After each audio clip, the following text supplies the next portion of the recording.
Assalamualaikum dan salam muhibah.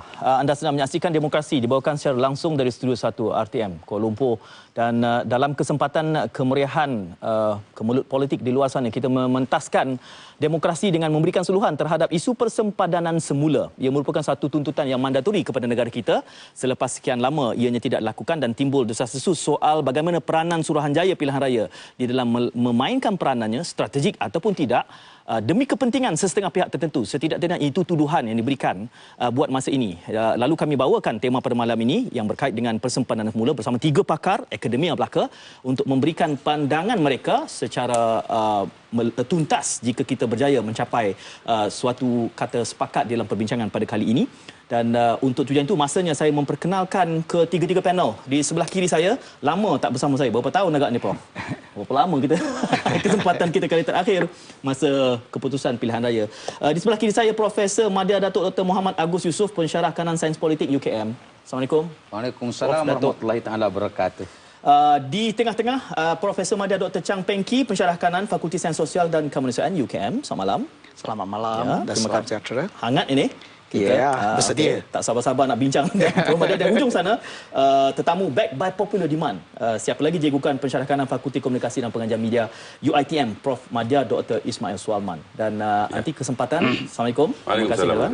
Juga dengan data-datanya nanti kita akan kongsikan pandangan. Selalu saja kalau Dr. Ismail tampil, dia akan membawakan pandangan dari lapangan. Hands-on experience, kalau boleh disebutkan sebegitu. Justru kita mulakan pentas ini bersama ketiga-tiga panel. Ada yang menganggap bahawa terus saja kepada persoalan berkait dengan desas-desus, setidak-tidaknya ia dijadikan sesuatu yang sensasi.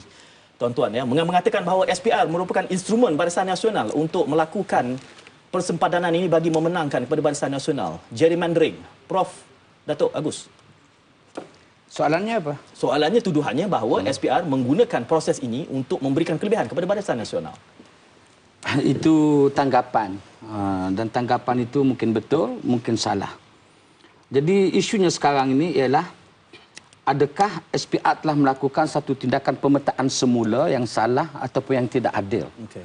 Ya, untuk saya sampai kepada jawapan kepada soalan yang sedemikian bukan sesuatu yang boleh saya buat sekarang.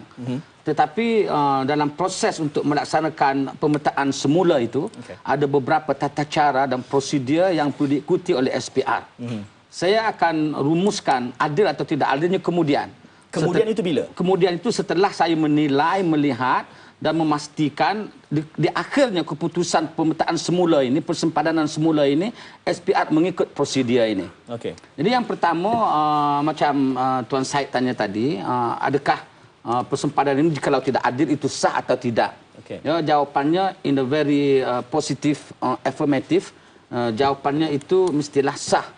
Ya, kerana mengikut kepada peruntukan perlembagaan 113 Fasal 2 untuk kita persempadankan semula kawasan pilihan raya 8 hingga 10 tahun sekali apabila tiba waktunya. Dan waktunya sekarang ini telah tiba. Maka buatlah. Tetapi tata cara untuk kita buat itu mesti ada prosedurnya. Adakah pertama SPR telah sampai kepada prosedur yang bagi tahu yang Pertua Dewan sudah. Persetujuan PM sudah. Buat pameran sudah. Sekarang ini bantahan. Bantahan telah dibuat oleh kerajaan negeri berkaitan, pihak berkuasa tempatan berkaitan dan juga 100 orang ahli dalam dewan itu yang berkenaan buat bantahan. Saya nak tengoknya ialah bagaimana kemudiannya SPR menilai, menyemak, menerima bantah-bantah yang dibuat ini. Baik, Datuk, kita akan pergi kepada persoalan prosedural seketika nanti. Saya beralih kepada Doktor. Okey, berkenaan dengan soalan yang katakan SPR dijadikan satu instrumen bagi kepada parti pemerintah, dari segi persepsi khalayak ni memang kalau kita lihat strategi komunikasi sekarang ni, kita nampak dari segi parti pembangkang memang hebat mereka tu. Kalau kita lihat SPR tu, saya tak teliti dari segi mereka mengeluarkan dia punya kenyataan media. Kalau katakan pada 2 hari sebelum yang katakan notis dikeluarkan, pada 13 hari bulan September dan 15 hari bulan dia keluarkan notis, dan cepatnya pada 15 hari bulan sendiri, hari itu juga parti pembangkang sudah keluarkan counter dia dan menyiarkan dan dengan katakan fakta-fakta dan menuduh bahawa adalah salah laku dari segi pihak SPR. Jadi kalau kita lihat dari segi ini, memang kalau katakan dari segi ini adakah realiti ataupun tidak, tetapi persepsi yang kita katakan public opinion itu telah dicipta satu bayang yang katakan memang SPR tu dijadikan satu instrumen. Okey. Jadi ini persepsi. Okey. Kalau dari segi benarkah tidak benar, nanti kita akan pergi pada teliti seperti mana yang Datuk katakan tadi tu. Cuma yang harus saya tegaskan sini agak sukar juga kita meletakkan garisannya bila kita mengatakan parti pembangkang dalam keadaan mereka tidak semestinya pembangkang di setengah negeri. Ya. Cumanya kita perlukan satu petunjuk di sini, Barisan Nasional dan juga Pakatan atau bukan, itu soal nomenclature kita pada malam ini ya. Cuma apa yang disebut Dr. Chang itu tadi, Dr. Ismail, ada parti yang cepat menangkap saat-saat strategik ini untuk memenangi public opinion. Pandangan doktor? Okey, gerrymandering ataupun persempadanan semula ini dah masuk kali yang ke-7 sejak daripada tahun 1958 lagi. Ya, dan terakhirlah pada 2013 tapi untuk Sarawak 2014. Jadi dia bukan satu isu yang baru mengatakan bahawa persempadanan semula itu menyusahkan mana-mana pihak. Tetapi dia buat atas dasar untuk melihat masa kini. Melihat keperluan dan juga melihat beberapa perkara terhadap fasiliti dan juga keperluan-keperluan dari segi kemudahan mengundi dan sebagainya. Sebagai contoh, di satu kawasan di Shah Alam, dulu kawasan itu ladang kelapa sawit. Tapi sekarang dah dipenuhi dengan perumahan yang begitu banyak. Jadi kalau kita tidak mengubah persempadanan itu, maka dia akan melihat dari perspektif tidak sesuai mengikut masa. Jadi apa yang dibuat oleh SPR adalah mengikut perlembagaan di mana Datuk cakap tadi, mengikut pasal 2 perkara 113. Iaitu semuanya mengikut lunas undang-undang dan dibawa kepada parlimen nantinya. Sekarang ini yang telah dibuat pameran sejak 15 hari bulan hingga 16 Oktober adalah waktu mempamer. Dan waktu inilah kalau mana-mana pihak, sama ada parti politik ke atau pihak-pihak tertentu yang rasa tidak puas hati, mereka boleh membuat bantahan mengikut prosedur undang-undang. Ada salurannya, bukan menggunakan media massa atau menuding jari kepada SPR semudah itu. Jadi perkara ini menjadi satu polemik sebenarnya. Sebabnya apabila kita ada lunas undang-undang, bermaksud kita ada prosedur yang perlu dipatuhi. Sebabnya selepas daripada 16 Oktober ini, maka pihak SPR akan memproses segala bantahan-bantahan yang dipikirkan. Dan untuk saya nyatakan kat sini, bantahan ini bukan saja datang daripada satu-satu parti. Malah parti pemerintah pun tidak puas hati terhadap kawasan itu. Sebagai contoh, saya berbincang dengan perkara ini semalam di Majlis Profesi Negara. Bila saya dapati, saya melihat beberapa kawasan, contohnya kawasan-kawasan yang katakan di Batang Kali, dia ricihkan kawasan itu, sebahagian daripada kawasan itu dibagi kepada Semenyih, sebahagian dibagi pada Kuala Kubu. Jadi sedangkan pada kawasan itu sebenarnya merupakan kawasan kubu kuat, BN contohnya. 5,000 dah hilang begitu saja. Jadi apa fakta mengatakan bahawa SPR kata orang membuat sesuatu yang menyebelahi BN, sedangkan kawasan BN sendiri banyak quote-unquote teranyaya di situ. Jadi dalam ini kita boleh mengatakan bahawa bila kita buat gerrymandering tu, kita melihat dari segi perspektif tertentu. Dan kita tidak boleh buat seperti garis begitu saja. Kerana kita perlu ikut lengkok sana lengkok sini kerana ada keperluan-keperluan tertentu. Jadi apapun dengan penambahan jumlah pengundi daripada 13 juta kepada 15 juta sekarang ni, bertambah 2 juta lagi, bermaksud kita ada sampai masanya untuk tempoh 8 tahun ini, kita perlu buat perubahan ini. Dan senang aja sebenarnya, Tuan Syed, mana-mana pihak yang tak puas hati, jangan rasa kecil hati.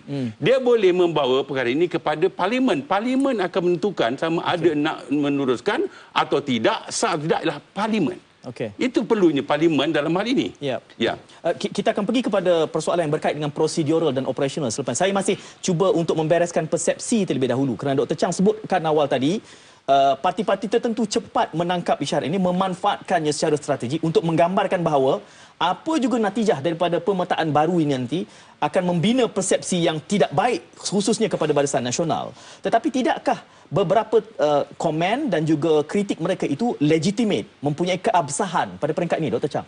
Memang kalau kita lihat dari segi apa yang kita nampak dari segi khasnya daripada parti-parti daripada Pakatan, memang mereka menyampaikan, nampak dia ada fakta dia. Kita lihat dari segi yang katakan persempadanan semula ni, ada beberapa faktor yang kita nak lihat. Yang pertama tu kita katakan macam tadi Prof yang katakan penambahan penduduk. Yang kedua ni mungkin dari segi keadaan geografi. Tetapi ada juga yang katakan elemen-elemen tu saya tidak lebih kepada yang katakan menang kepada ataupun memihak kepada parti mana, sama ada parti BN ke ataupun komponen BN ke ataupun parti Pakatan ke, tetapi dari segi komposisi dia, dari segi etnik tu. Dan ada juga yang katakan memang kelompokan yang katakan etnik tertentu. Contoh jelaskan apa ertinya apabila pemetaan itu dibuat mengikut etnik. Apa ertinya? Kalau katakan dia akan memberikan satu implikasi yang mungkin akan membawakan kepada polarisasi dari segi hubungan etnik. Jadi mungkin dia akan berkelompokkan, kalau katakan wakil rakyatnya hanya akan jadikan wira kepada etnik dia sendiri sahaja.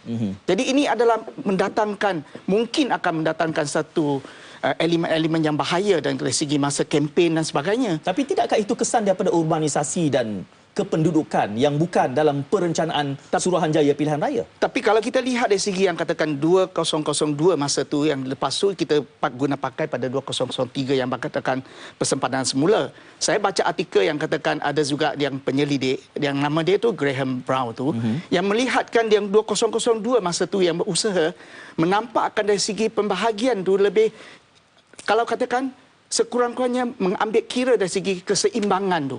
Kalau sekarang ni kita dah pergi kepada bercanggah pula.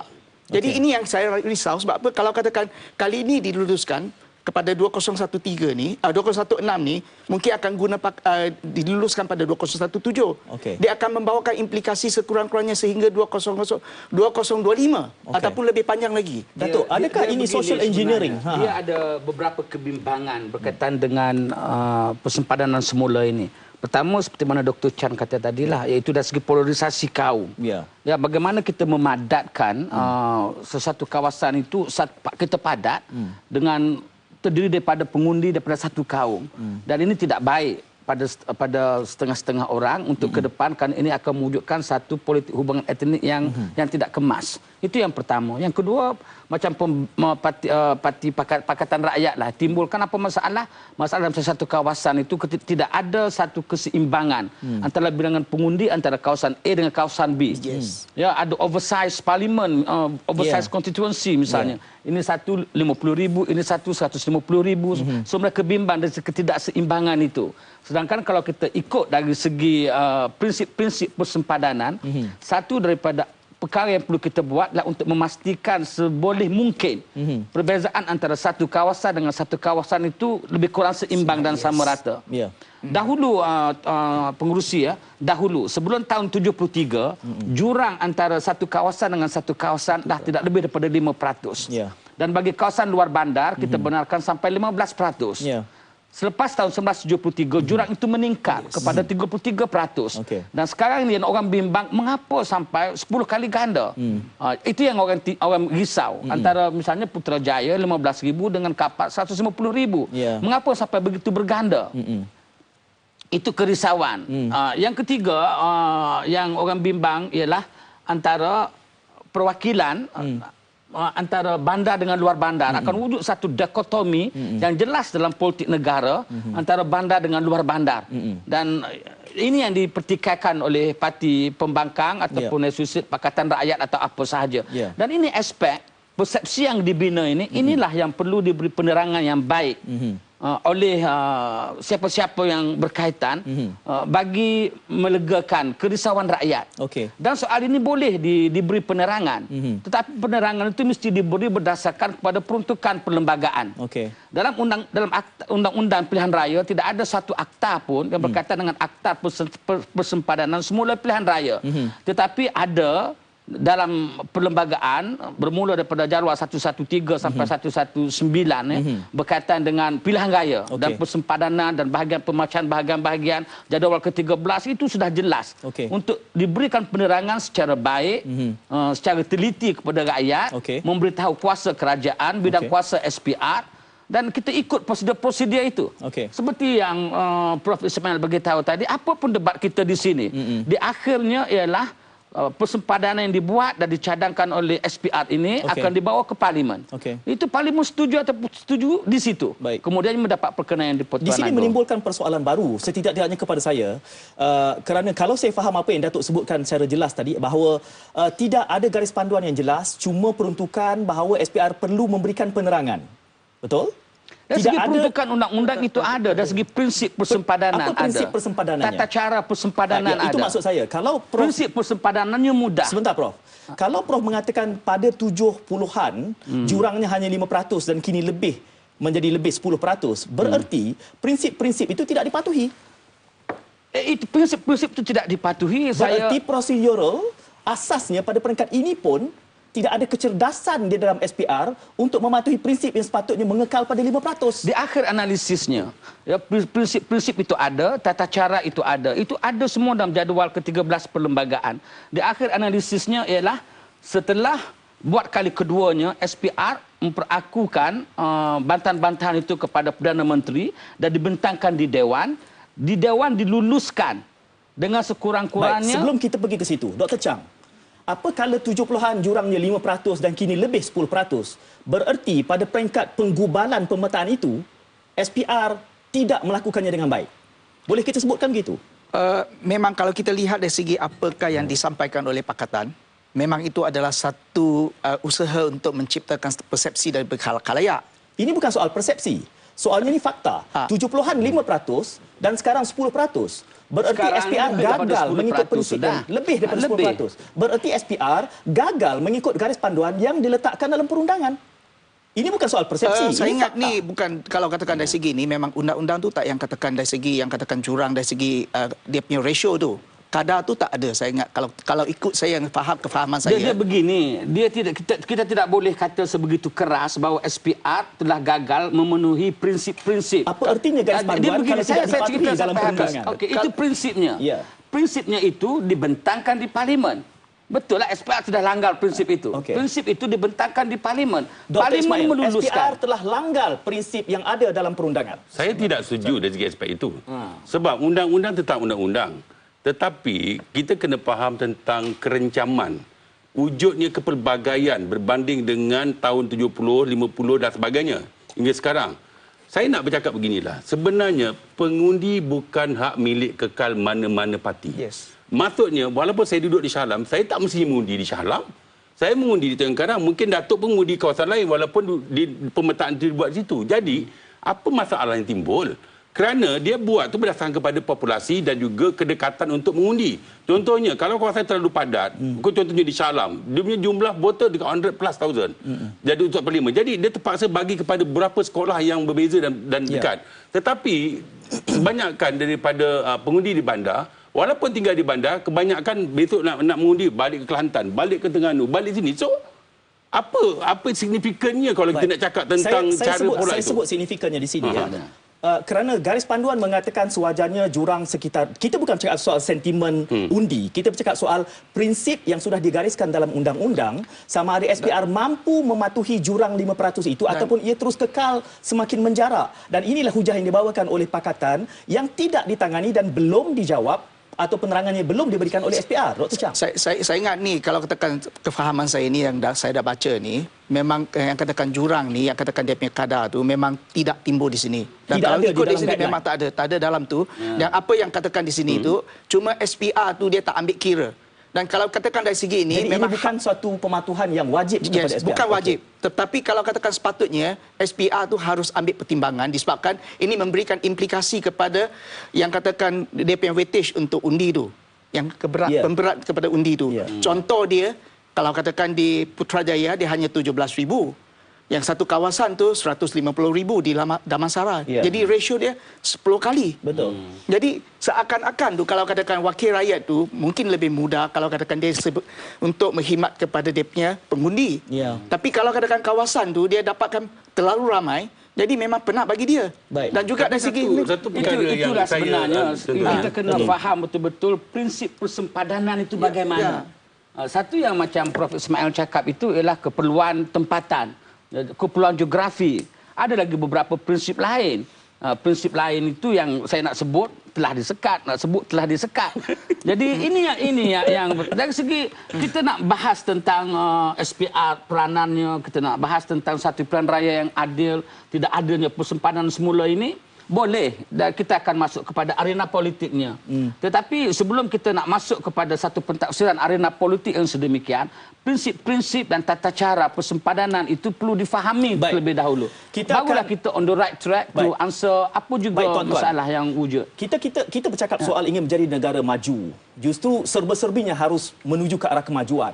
Bagaimana prinsip-prinsip ini diamalkan dalam demokrasi negara maju secara berbanding dengan apa yang dilakukan oleh SPR, kerana itulah yang ditunjuk-tunjuk setidak-tidaknya oleh pakatan yang tidak kita patuhi dan memberikan ruang untuk mereka mengkritik proses pemetaan yang sedia ada. Akan tuan-tuan tangani selepas kita berehat seketika. Jangan ke mana-mana. Anda sedang menyaksikan Demokrasi dibawakan secara langsung. 3 panel yang menghangatkan perbincangan pada malam ini. Prof. Madya Datuk Dr. Muhammad Agus Yusof, Prof. Madya Dr. Ismail Sulaiman dan Prof. Madya Dr. Chang Peng Ki berada di studio dan berada di talian buat masa ini. Kita akan memberi ruang ini kepada Dr. Jeniri Amir dari Unimas. Assalamualaikum Prof. Madya Dr. Jeniri. Waalaikumsalam Tuan Zain. Prof. Madya, ada di KL ke di mana? Di Sarawak sana? Di Kuching, di Kuching. Di Kuching ya. Saya tak pastikan sebab doktor ni tahu-tahu je ada di Kuala Lumpur. Tiba-tiba telefon saya ajak minum teh tarik. Ya, insya-Allah hari Sabtu ini kita akan ke Kuala Lumpur. Doktor, bencang teh tarik dengan bencang dalam demokrasi lain. Malam ni hangat ni persempadanan semula. Doktor sempat mengikuti perbincangan kami peringkat ini. Ya, saya ada di rumah ini Tuan Zain. Okey, jadi kami membicarakan tentang prinsip, tetapi hakikatnya di Sarawak sudah dibereskan. Bagaimana secara umumnya pemerhatian doktor dalam konteks persempadanan ini yang telah dibereskan di peringkat Sarawak setidak-tidaknya berlatar belakangkan proses pemetaan yang sedang berlangsung di Semenanjung? Di Sarawak walaupun pada awalnya terdapat bantahan daripada parti pembangkang, tapi akhirnya telah dibawa ke mahkamah dan kemudiannya telah ditolak oleh mahkamah. Okey. Tetapi hakikatnya proses persempadanan semula yang dilakukan di Sarawak itu sebenarnya bertujuan untuk mematangkan demokrasi dan memastikan perwakilan yang lebih seimbang. Dengan mengambil kira demografi yang semakin bertambah, dan juga mengikutsertakan lebih banyak suara dari luar bandar termasuk etnik minoriti di Sarawak. Kalau sebelum ini sebagai contohnya kaum minoriti tidak diikutsertakan khususnya berada di luar bandar dan luar Sarawak. Tapi dengan persempadanan semula setelah mereka ini telah diangkat keluar mereka ke Dewan Undangan Negeri. Okey. Doktor, saya ingin bertanya, kalau kita di peringkat ini bersama 3 panelis akademi yang budiman bercakap soal prinsip di dalam pemetaan semula atau persempadanan semula ini, kalau secara berbanding bantahan di peringkat negeri Sarawak itu dengan apa yang kedengarannya bantahan dibuat pada peringkat ini oleh kedua-dua belah, adakah ada persamaan? Yang jelas sekarang untuk Sarawak tidak ada bantahan dari pihak Parti Barisan Nasional, tapi apa yang berlaku sekarang boleh kita katakan suara yang paling lantang dalam sejarah persempadanan politik atau pilihan raya di Malaysia ini. Ini ekoran daripada rasa tidak puas hati di kedua-dua pihak termasuk Barisan Nasional khususnya UMNO termasuk UMNO. Doktor, soalan saya tadi, adakah bantahan yang berlaku pada peringkat pengalaman Sarawak yang baru lalu itu sama konteks bantahannya dengan apa yang kedengaran kini di Semenanjung? Saya fikir tidak demikian. Untuk apa yang berlaku, saya fikir bantahan itu disebabkan oleh hati mereka kerana pengundi itu dipindahkan dari satu tempat ke satu tempat. Sehingga lain ya. Kerana dia membawa kepada soalan saya yang berikutnya, iaitu apakala adanya bantahan dan bantahan itu dibawa ke mahkamah, ditolak dan kemudiannya dilaksanakan walaupun terdapat bantahan, tidakkah itu merupakan suatu petunjuk yang analogus kepada realiti di Semenanjung bahawa apapun bantahan yang sedang ditimbulkan kini akhirnya tidak akan memberikan dampak apa-apa pun kerana secara proseduralnya bantahan itu akan diketepikan dan akan terus dilaksanakan dalam otoriti yang dimiliki oleh SPR? Memang pengundi dan rakyat ada 3 pihak, kerajaan negeri, kerajaan tempatan dan 100 orang pengundi berdaftar kurang-kurangnya diberi peluang untuk ungkapan bantahan. Kemudiannya bantahan itu kalau ada asasnya SPR akan mendengar di dalam sesi pendengaran umum. Kemudian kalau mereka tidak puas hati dibukakan sekali bantahan itu. Okey. Jadi dalam kesempatan ini mungkin doktor melihat sentimen di khususnya Semenanjung, Sabah dalam persempadanan ini kelihatannya bantahan dari kedua-dua belah. Bantahan itu harus didengar oleh SPR. Memastikan SPR tidak dipersepsikan sebagai dengan cara energetik oleh rakyat. Jadi SPR harus bertindak di atas landasan betul mengikut undang-undang dan perlembagaan negara. Baik. Dan hanya dengan demikian saja kita dapat meletakkan demokrasi di Malaysia ini di tahap yang betul dan menuju ke arah pematangan politik dan pilihan raya di Malaysia. Baik, terima kasih Doktor kerana pandangan itu. Nanti datang Kuala Lumpur telefon ya, kita tertarik lagi. InsyaAllah Tuan Syed. Jangan lupakan teman di sini.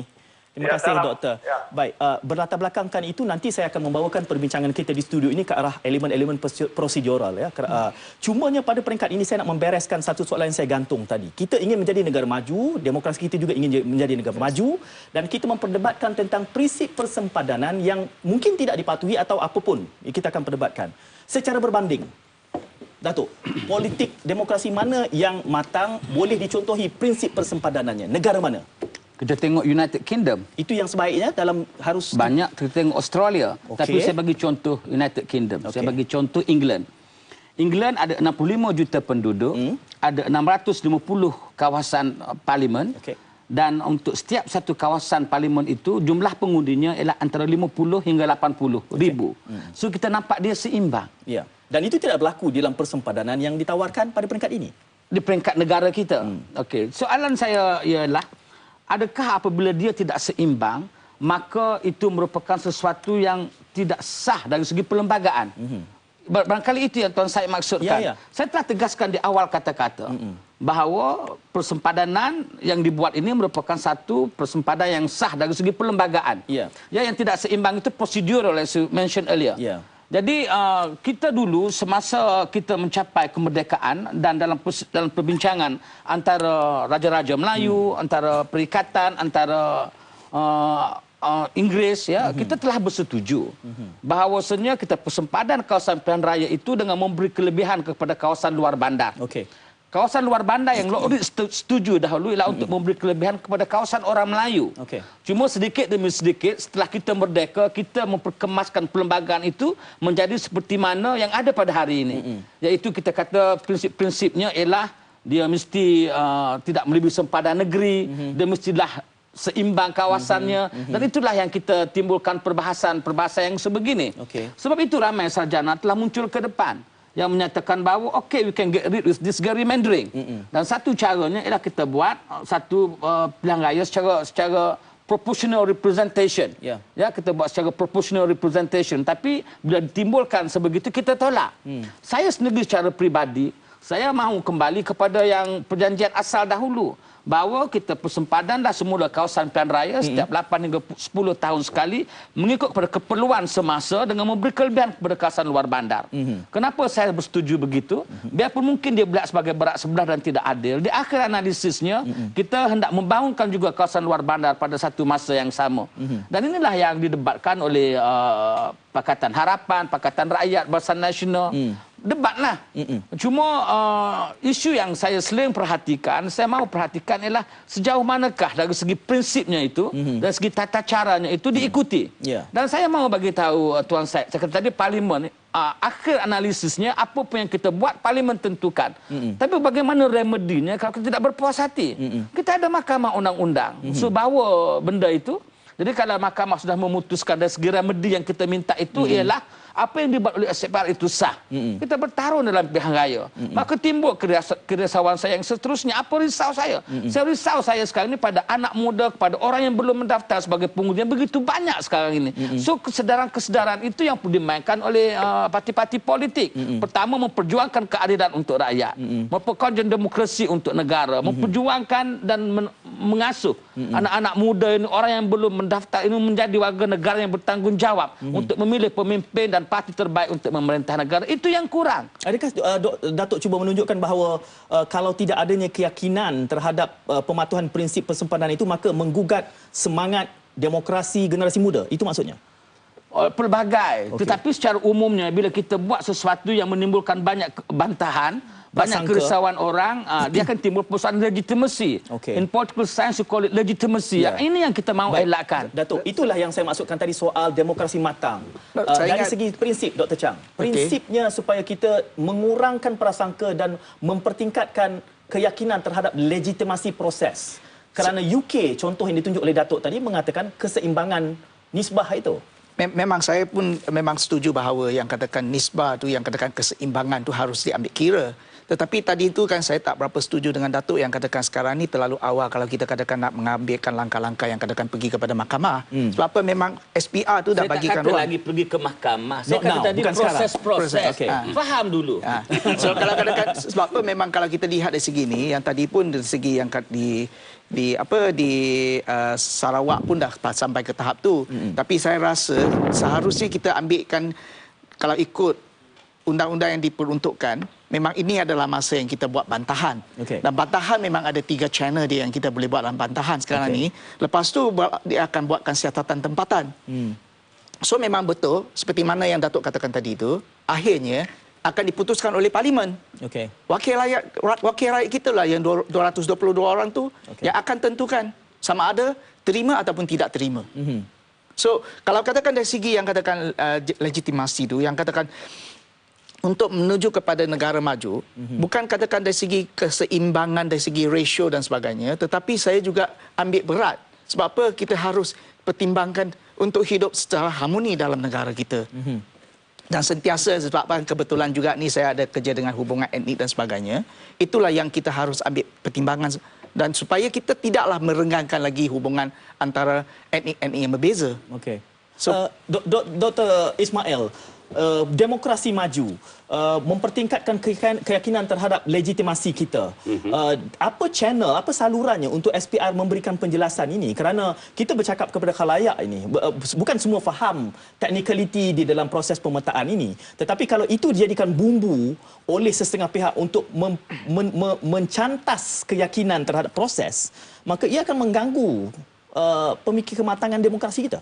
Okey, ada 2 perkara yang berbeza. Pertama ialah persepadanan semula gerrymandering. Yang kedua ialah penambahan atau pengurangan kerusi. Apa yang kita bincangkan tadi itu mungkin agak macam setengah mengelirukan sebab kenapa kita tidak membuat itu dan ini. Sebab masa ini memandangkan di parlimen tidak dapat 2/3, maka kita tidak boleh ubah jumlah kursi parlimen. Maksud dia hanya 222 dan 565 don seluruh Malaysia. Tetapi maksudnya itu limitationnya. Limitation. Jadi kalau kita faham kat situ, contohnya kalau di kawasan Petaling Jaya jumlah penduduk dia padat begitu saja. Tapi kalau bandingkan, walaupun luas berada di Ulu Selangor, tapi lebih banyak hutan daripada orang. Jadi kalau kita nak buat dari segi aspek itu, maka banyak perkara-perkara kita pertimbangkan kembali. Mengikut situasi semasa, mengikut senario sosiopolitik, ekonomi, geografi dan sebagainya. Jadi apa yang saya boleh katakan, saya agak lebih setuju kalau nak lihat dari jumlah pengundi. Bukan ikut dari segi populasi satu kawasan. Sebab sebagai contoh, macam saya katakan tadi, tak mestinya kalau seseorang itu tinggal di tempat A, dia mengundi tempat A. Jadi kita akan lebih rasional kalau kita berbincang tentang populasi, jumlah pengundi mungkin mengikut kaum dan sebagainya. Jadi kalau itu dapat dibuat, contohnya di UK, saya setuju. Sebab UK dia dapat mandat dan sebagainya. Jadi dia punya populasi dia agak lebih sama rata lah dalam keadaan tertentu. Tetapi geografi di Malaysia ni, sebagai contoh Sabah. Sabah juga terlibat.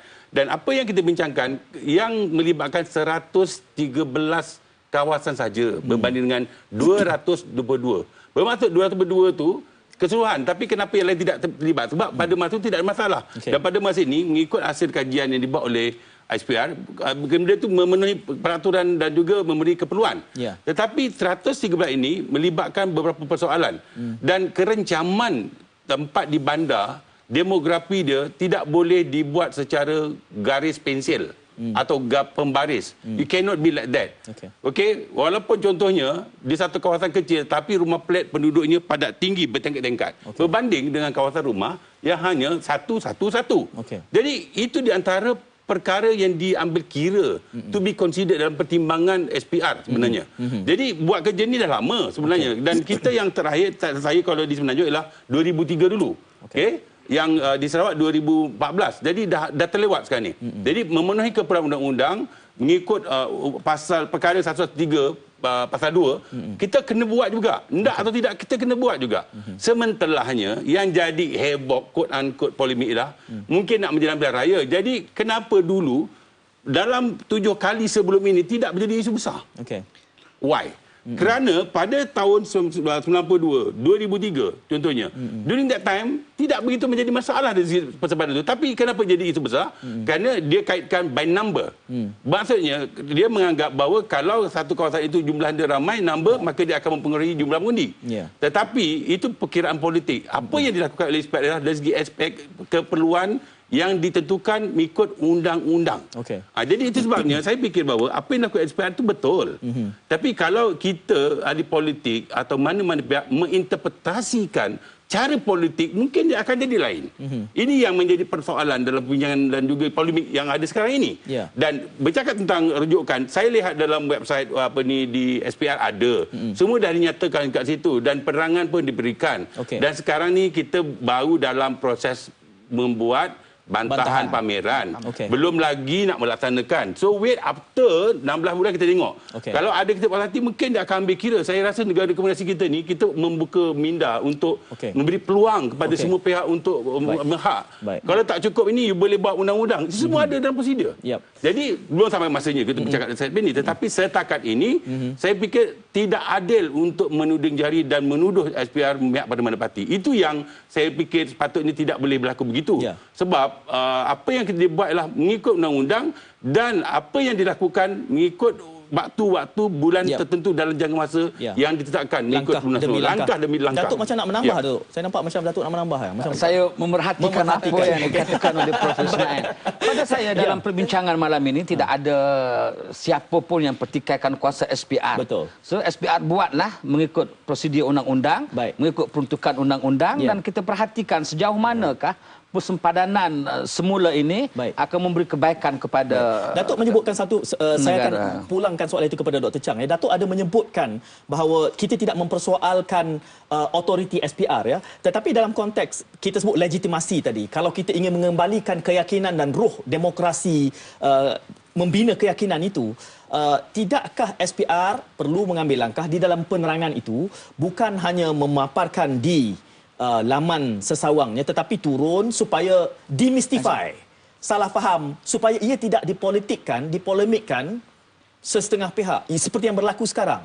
Dr. Chang dan teman-teman akan menjawab selepas kita berehat seketika. Kita tahan nafas di situ.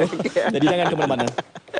Sedang menyaksikan Demokrasi secara langsung, 3 panel, Dr. Agus, Dr. Chang dan juga Dr. Ismail. Kita berbicara dan masuk pusingan 20 minit yang terakhir ini. Saya akan mula menyentuh elemen-elemen prosedural. Saya kembali kepada Dr. Chang. Soalan tadi, kalau boleh saya recap sedikit soalan itu, adalah kerana kita tidak, Datuk sebut kita tidak mempertikai otoriti SPR. Memang tak ada. Tetapi tidakkah mengembalikan membangkitkan roh demokrasi itu, supaya tidak ada persoalan berkait dengan legitimasi, walaupun prosedural betul, ya.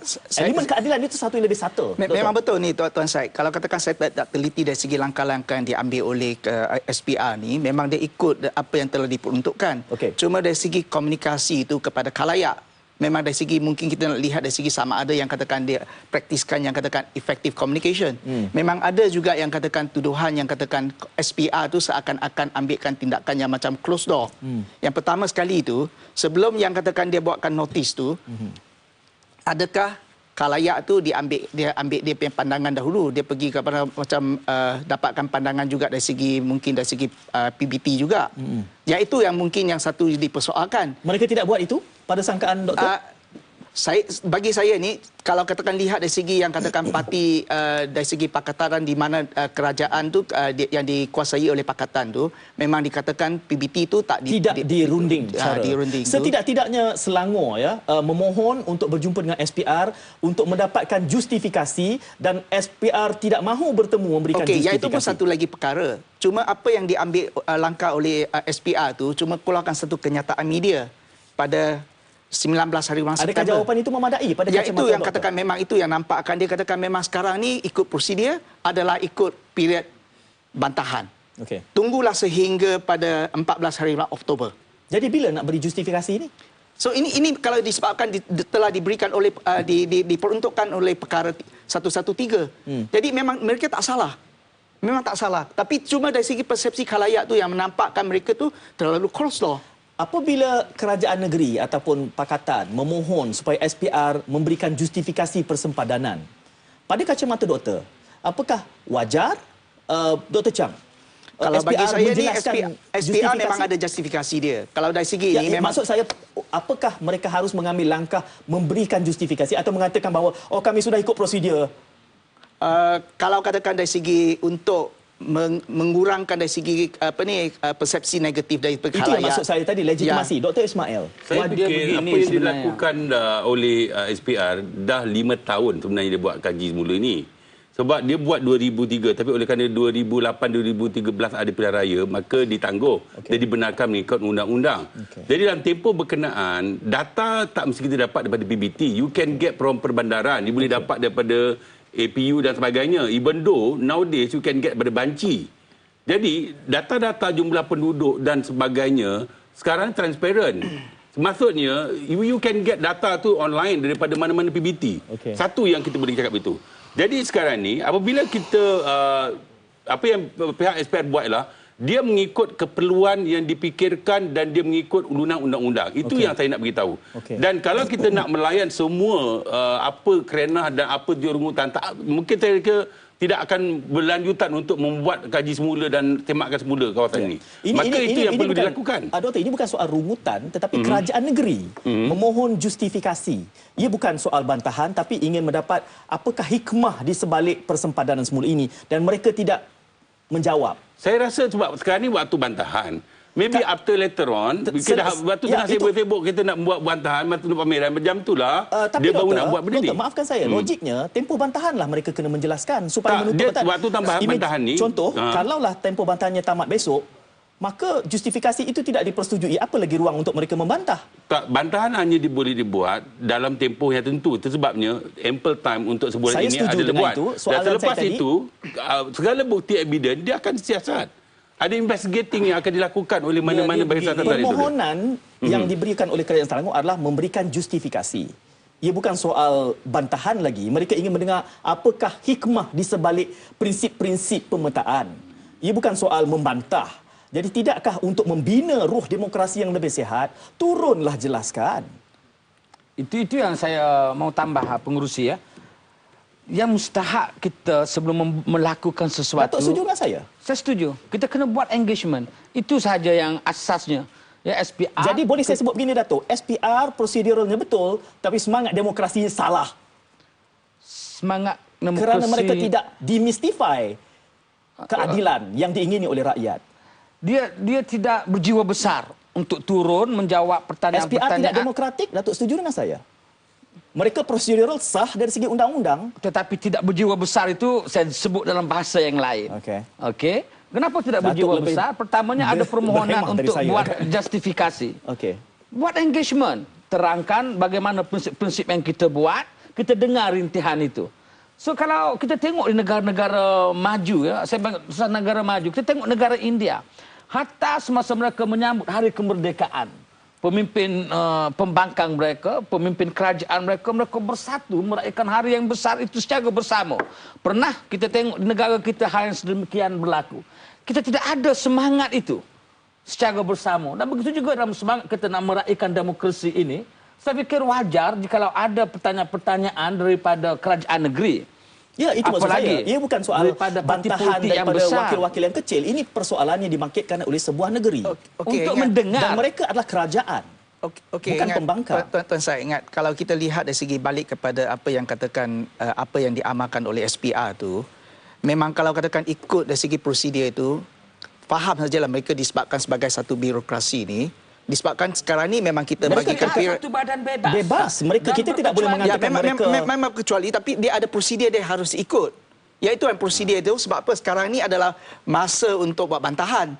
Jadi bukanlah katakan masa untuk buat justifikasi. Saya setuju bahawa mereka ada garis panduan. Tetapi demi semangat demokrasi yang lebih utuh, tidakkah mereka boleh memberikan justifikasi? Sebab apa dia masih ada masa lagi untuk buat siasatan tempatan. Itulah yang katakan telah diperuntukkan. Kalau ini bukan soal siasatan, bukan kes. Ini negeri bertanya apa justifikasinya, prinsip-prinsip yang dilakukan sehingga ini kesan ke cadangan mereka. Ini bukan soal membantah lagi. Apakah mereka cuma bertanya prinsip-prinsipnya apa? Jadi kalau tunggu sehingga tutup bantahan, apa lagi ruang untuk mereka membantah? Kalau katakan dari segi prinsip dia pun sebenarnya saya pun nak tanya juga dari segi SPR. Kalau katakan Berarti Dr. Chang juga ada kemuskilan dari segi prinsip-prinsip kalau katakan yang dari segi dipatuhi? prinsip tu memang saya sendiri sebagai khalayak umum tu, saya pun tertanya-tanya juga mengapa pula nak katakan two-third majority baru kita boleh katakan penambahan kerusi. Oh, Itu dah benar. perkara Tak, tak sebab apa? perlembagaan. Kalau katakan you nak sampaikan kepada ni parlimen, kalau katakan mana tahu pakatan ke semua orang, semua wakil rakyat tak kira dari segi parti mana, dia terima penambahan tu. Tak, That's tak amazing. boleh. Adakah tuan-tuan bertiga Tidak, bersetuju jangan. bahawa Nanti satu persoalan hendak pindah perlembagaan dengan hendak menambah kerusi Berbeza. itu berbeza dengan kita hendak memindah sempadan pilihan raya. Yeah. Kalau kita hendak menambah kerusi, kita mesti pindah perkara 46 perlembagaan Okey. yang melibatkan sokongan 2/3 majoriti ahli dewan. Kalau kita hendak pindah kawasan pilihan raya, kita hanya memerlukan simple majoriti berdasarkan kepada bilangan ahli dewan. Itu saja. Bukan orang yang hadir tau. Ya. Bukan apa maksud saya ni, kalau katakan sesuatu perkara yang baik, apakah kita risau untuk mendapatkan two-third majority? Yang katakan tak semestinya katakan dari segi tak kira dari Ya. segi pakatan ataupun BN. Itu yang katakan saya katakan demokrasi. Seharusnya semua wakil rakyat tu ambil yang katakan apa yang penting, apa yang utama bagi pada rakyat, bukan kepada parti masing-masing. Tak, maksudnya dari segi undang-undang tetap jelas. Okey. Macam saya katakan tadi, Yep. jangan tunjukkan kekeliruan. Untuk menambah mengurang perlu 2/3. Itu termaktub dalam undang-undang. Yep. Tapi setakat nak mericih, nak mengubah suai dalam persempadan yang Itu tidak ada, authority. 222, 5656 DUN itu saja boleh dilakukan. Okey. Jadi persoalan tadi begini sebenarnya. Apabila mana-mana negeri dia nak buat negotiate ataupun dapatkan justifikasi kenapa ini dan sebagainya, juga ada waktu-waktu ditentukan. Okey. Dan buat pada masa ini SPR hanya membuat pameran saja Okey. dalam tempoh sebulan. Okey. Dan saya percaya lepas ini dia akan mengikut prosedur dan dalam waktu yang tentu dia boleh membuat bantahan itu dan kerana apa saja dibuat proses itu dia akan dibawa di Parlimen. Baik. Maka mana-mana parti mewakili mana parti pun dia akan berdebatlah di Parlimen. Okey. Dan dia boleh buat justifikasi, dia boleh menyatakan apa saja ketidakpuasan hati Baik. di Parlimen. Baik, ini menariknya kerana kita Saya sudah akan Tuan Syed, Ya. dengan bantahan, dengan ketidakpuasan hati yang digembar-gemburkan dalam media sosial, dalam berita, saya puas hati melihat hal-hal yang sebegini. Kerana itu menggambarkan kesedaran masyarakat pada hari ini Ya. kepada hak-hak politik mereka. Dan ini sebagai pensyarah sains politik, saya mau tengok ini. Bagaimana rakyat berpartisipasi, rakyat mahu mengetahui keputusan akhirnya bagaimana. Dan inilah itu Prof. Dr. Chang, dia baik untuk demokrasi negara. Ya. Ya, soal risau, takut saja tidak timbul. Bila rakyat bercakap macam mahasiswa saya bercakap, saya puas hati. Kenapa saya puas hati? Menunjukkan mereka semakin memahami tanggungjawab besar mereka. Okey, ini yang saya tanyakan kepada Dr. Jiniri tadi berdasarkan pengalaman Sarawak yang sudah membereskan proses ini. Ada bantahan, kemudian ditolak oleh mahkamah, akhirnya termaktub walaupun ada bantahan. Adakah kita boleh menjangkakan yang sama juga? Apa juga bantahan dari mana-mana belah? Kerana kita tahu Barisan Nasional juga ada bantahannya. Soalan Tapi itu akhirnya- begini, Tuan Moderator. Yap. Dia di Sarawak dengan kita menggunakan undang-undang yang sama. Okey. So apa perbezaan yang hendak kita harapkan daripada menggunakan maksud undang-undang saya, yang sama? berarti apa juga bantahan yang ada ini mungkin bisa saja dipejamkan saja mata proses mahkamah dan akhirnya walaupun ada sebanyak mana bantahan, walaupun ada banyak persoalan berkait dengan legitimasi, walaupun ada tuduhan terhadap proses prinsip-prinsip yang tidak dipatuhi, ianya pasti akan tetap mengikut apa yang Saya telah rasa ditentukan kenyataan oleh itu SPR. tidak adil untuk membuat prejudgment terhadap satu-satu perkara. You cannot judge by others to other cases. Maksud saya ialah kalau beberapa kes tertentu, dalam banyak kes pun, banyak yang terlepas, banyak pihak-pihak mana pun yang didakwa, malah banyak yang kerajaan kena saman pun, banyak akhbar-akhbar milik kerajaan pun kalah pun. So I think this point of view yang kita boleh katakan bahawa biarlah undang-undang yang menentukan dan you ambillah peguam terbaik mana untuk berdebat. Di situlah tempat gelanggang untuk menyuburkan demokrasi dan hak. Jadi kalau seandainya ada fakta, ada substance, sebagai contoh, saya katakan tadi, UMNO juga tidak setuju. Kalau kata UMNO bantah, ada kemungkinan dia tidak berjadi. You tidak boleh mengatakan bahawa ketidaksetujuan ini hanya pada parti-parti pembangkang saja. Ya. Macam saya buktikan tadi, di kawasan tertentu, di kawasan Kapar, Meru, dia berpecah-pecah tau. Jadi oleh itu sebabnya, apa pun saya katakan, dia dah ada time schedule dia. Dia dah ada kalender dia dah. Lepas ni pamer, habis bantah, buat siasatan. Lepas tu seterusnya dan dibawa kepada parlimen. Jadi kita akan mengikut proses-proses itu. Jadi persoalan saya katakan sini, gunakan saluran yang betul. Bukan gunakan media sosial untuk attack dan berbagai-bagai memburuk-burukkan SPR. Saya rasa itu satu politik tidak matang. Dan itu perlu kita melihat. Tadi Dato' cakap tentang politik matang. Tapi channelnya tidak matang bagi saya. Ia mengeluarkan beberapa perkara yang tidak mengikut undang-undang. Sedangkan ia tahu itu adalah semua pakai undang-undang. Jadi kalau dia menjadikan sebagai satu entiti politik, jadi whatever yang dibuat oleh mana-mana institusi di dalam kerajaan pun akan tetap kena entam. Jadi saya juga rasakan itu tidak adil. Kerana SPR badan bebas, dia dah menjalankan apa yang terbaik untuk rakyat, untuk demi apa saja yang dikeluhkan untuk rakyat. Jadi itu sebabnya akhirnya saya katakan bahawa di sini bahawa untuk lebih demokrasi adalah baik kita ikut undang-undang yang termaktub. Dr. Chang? Okey.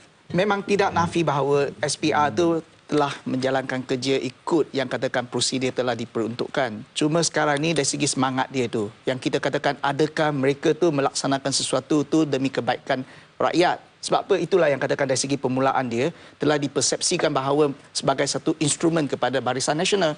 Yang seperti mana yang katakan Tuan Syed tadi memulakan satu soalan dulu.